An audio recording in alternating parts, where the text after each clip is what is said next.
Question number 91. An administrator is investigating potential data exfiltration through personal email accounts. The investigation requires correlating specific file access events in SharePoint with outbound emails from the user's Microsoft 365 account. Which two Microsoft Purview tools should be used together to perform this correlation, and which single portal primarily houses the combined logs needed for this analysis? Option A, Content Explorer and Data Loss Prevention. Microsoft Purview Compliance Portal. Option B, Audit Logs and Message Trace. Microsoft 365 Defender Portal. Option C, Activity Explorer and e-Discovery. Microsoft Entra Admin Center. Option D, Thread Explorer and Mail Flow Reports. Exchange Admin Center. The correct answer is option A, Content Explorer and Data Loss Prevention. Microsoft Purview Compliance Portal. Content Explorer and DLP within the Microsoft Purview Compliance Portal provide the necessary tools to correlate SharePoint file access events with outbound email activity. DLP policies detect and log sensitive data movement through personal email, while Content Explorer shows what sensitive content was accessed, all centralized within Purview's compliance portal. The others fall short. Audit logs and message trace are valid tools, but message trace lives in Exchange Admin Center, not the Defender portal, making the portal reference incorrect. Activity Explorer and e-Discovery are Purview tools, but the Entra Admin Center has no role in this investigation. And Thread Explorer and Mail Flow Reports focus on thread detection and email routing analytics in Exchange.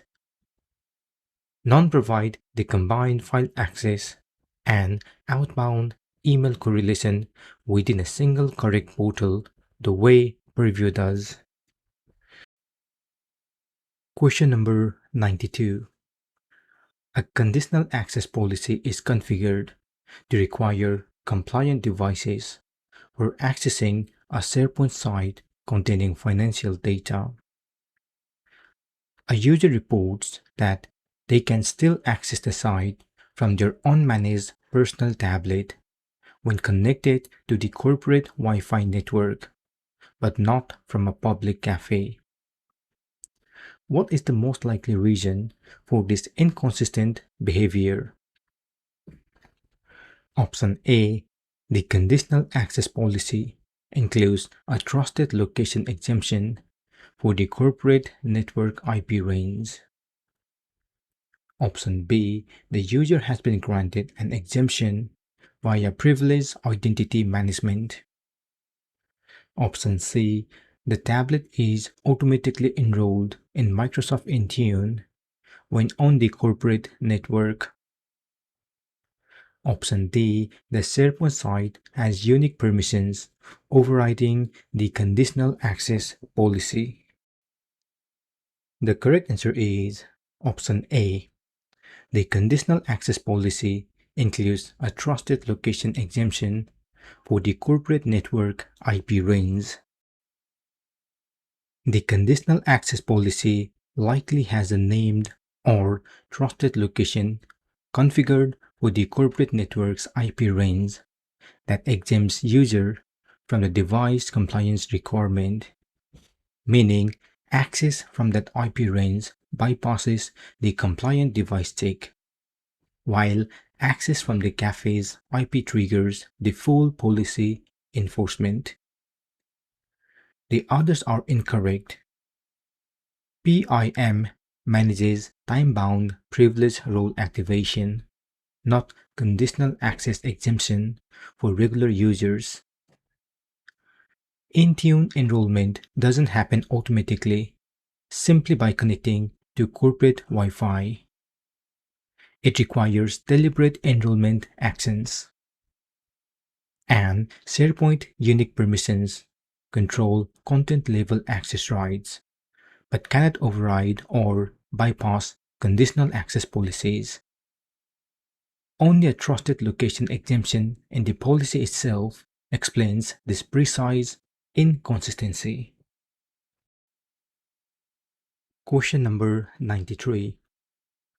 When a sensitivity label configured for encryption is applied to a Word document stored in a user's OneDrive, and that document is subsequently downloaded and emailed as an attachment to an external recipient, what determines whether the recipient can open the document? Option A, the recipient's Microsoft 365 subscription label. Option B, the encryption settings defined in the label's protection settings at the time the label was applied. Option C, whether the document was shared via anyone with the link sharing option before being emailed. Option D, the global DLP policy for external email communication.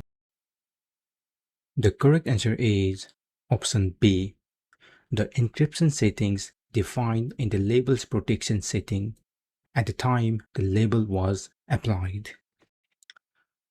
The encryption settings embedded in the sensitivity label travel with the document regardless of how it is shared or distributed. They define exactly which users or domains can decrypt and open the file, what permissions they have, read only, edit, print, and whether guest access is permitted. These settings persist even after download and email attachment. The others don't determine access. The recipient's Microsoft 365 subscription label is irrelevant as Azure Information Protection decryption works across platforms, including Office apps and the AIP viewer. The prior sharing link setting applies to OneDrive web access only and has no bearing on encrypted attachment access. And DLP policies control whether the email is sent at all, not whether the recipient can decrypt and open the attachment once received. Question number 94. A global administrator needs to delegate the ability to view and manage sign-in risk event for a specific geographical region's user, but not modify conditional access policies. Which intra-ID role, when combined with an administrative unit scoped to those users, is the most appropriate for this delegation? Option A, Security Administrator. Option B, Compliance Administrator. Option C, Global Reader. Option D, Security Operator. The correct answer is option D, Security Operator. Security Operator, combined with an administrative unit scoped to the regional users, provide exactly the right delegation. It grants the ability to view and manage sign-in risk event and respond to identity threats without the ability to create or modify conditional access policies, respecting least privilege within the defined geographic scope. The others are misaligned. Security Administrator includes full conditional access policy management rights, which explicitly exceed the delegation requirement. Compliance Administrator manages data governance and compliance rather than identity risk event. And Global Reader is strictly read-only across the entire tenant. It cannot manage or remediate risk events, only view them, making Security Operator the precise least privilege fit for the scoped delegation. Question number 95. A custom Copilot agent is built using Copilot Studio to query an Azure SQL database containing sales data. The agent successfully provides summaries to users in the sales department. However, a user from the marketing department with a Copilot license cannot get any data from the agent, receiving only "I can't find any information" responses. The marketing user has no access to the underlying Azure SQL resources. What is the fundamental principle being demonstrated? Option A. Agents require explicit activation per user in the Power Platform Admin Center. Option B. Copilot agents inherit the data permissions of the users who created the agent. Option C. Agents operate within the security context and data permissions of the interacting user. Option D. The Azure SQL Database Firewall is blocking requests from the marketing user's IP address. The correct answer is option C. Agents operate within the security context and data permissions of the interacting user. This scenario perfectly demonstrates that Copilot agents respect and enforce the interacting user's own data permissions, since the marketing user has no access to the underlying Azure SQL resource. The agent returns no data regardless of having a Copilot license. The agent doesn't elevate or bypass the user's existing permissions. The others are incorrect. Per user activation in Power Platform Admin Center governs agent availability, not data access. Agents inheriting the creator's permission would mean all users get the same data access, which directly contradicts zero trust principles, and an Azure SQL firewall block would produce a connection error rather than "I can't find any information" response.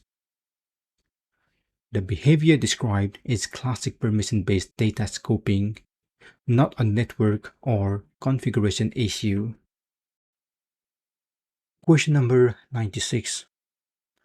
An organization implements Microsoft Purview to map and classify its hybrid data state spanning Azure, on-premises SQL servers, and Amazon S3 buckets. Which component of Purview is responsible for scanning and classifying data in the on-premises SQL servers without requiring the data to be moved to the cloud? Option A. Microsoft Purview Data Map Scanning using a self-hosted integration runtime. Option B. Azure Data Factory Pipeline for data extraction. Option C. Microsoft Defender for cloud scanning agents. Option D. Azure Logic Apps Connector. The correct answer is option A. Microsoft Purview Data Map Scanning using a self-hosted integration runtime. The Purview Data Map with a self-hosted integration runtime is installed on-premises, enabling Purview to scan and classify data directly on-premises SQL servers without moving any data to the cloud. exactly what this hybrid scenario requires. Azure Data Factory moves data rather than scanning it in place. Defender for Cloud accesses security posture rather than classifying data. And Logic Apps automate workflows. None provide in place on-premises data classification. Question number 97. The Microsoft Secure Score for a tenant shows a recommendation to block legacy authentication. Implementing this via conditional access policies is expected to significantly reduce the risk of which specific type of attack. Option A, Denial of Service, DOS. Option B, Phishing. Option C, Password Spray. Option D, Data Exfiltration.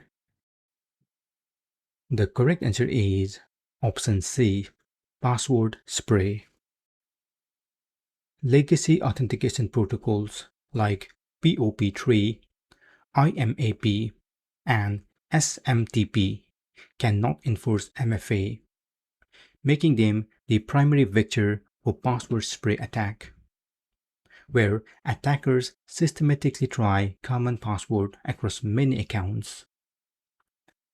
Blocking legacy authentication forces all sign-ins through modern authentication, which supports MFA and directly eliminates this bypass route.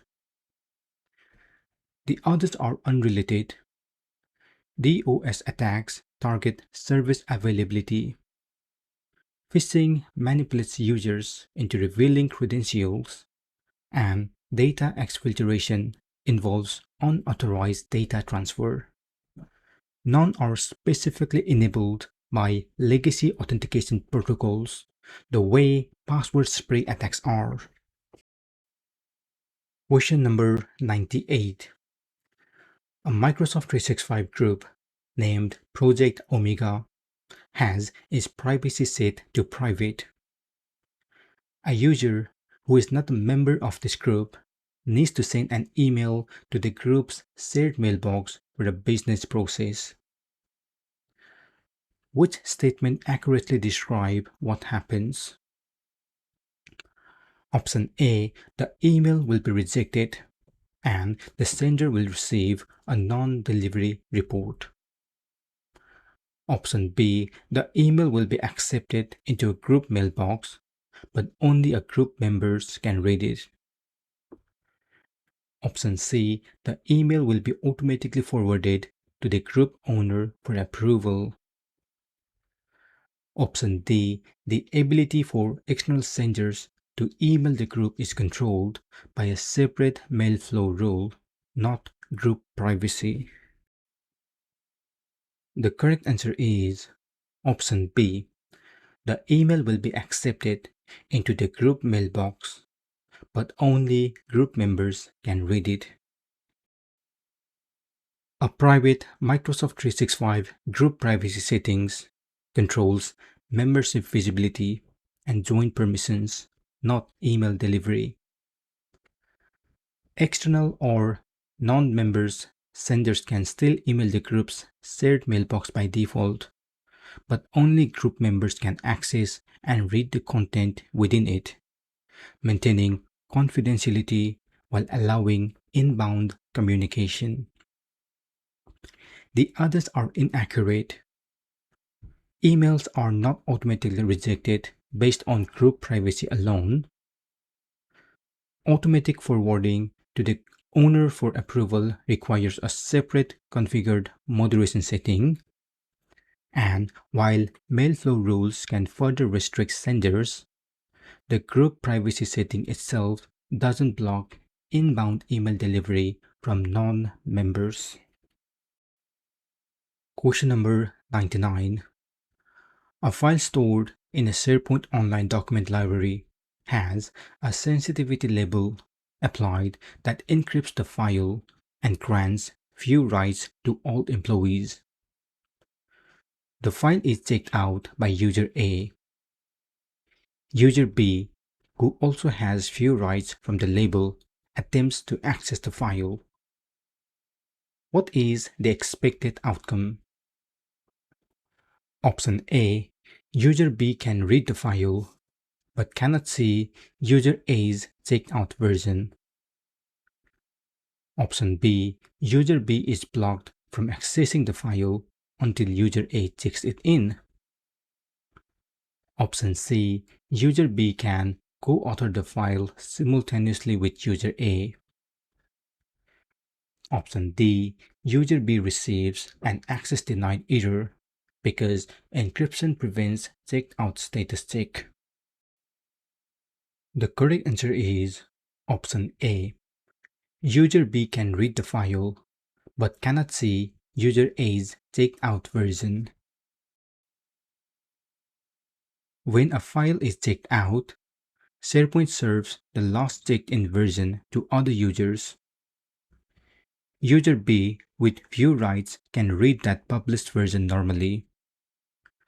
The checked out version containing user A's in-progress changes remain private to user A until checked back in, which is standard SharePoint checked out behavior regardless of sensitivity labeling. The others are incorrect. User B is not blocked entirely, as few rights still grant access to the last checked-in version. Co-authoring requires the file to not to be checked out, and encryption doesn't interfere with SharePoint's ability to serve the checked-in version to authorized users. Question number 100. In the context of Microsoft 365 Copilot and the semantic index, which statement best describes the relationship between indexing and user permissions? Option A, the semantic index creates a map of all tenant data, but Copilot's responses are filtered in real time based on users' permissions. Option B, only data that a user has permissions to view is included in their personal semantic index fragment. Option C, the semantic index is built once for the entire tenant and is accessible without permission filtering. Option D, indexing is performed by each user's local Microsoft search service, independent of cloud permissions. The correct answer is option B.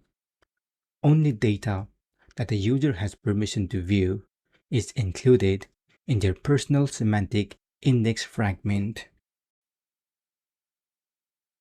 The semantic index is permission-aware by design.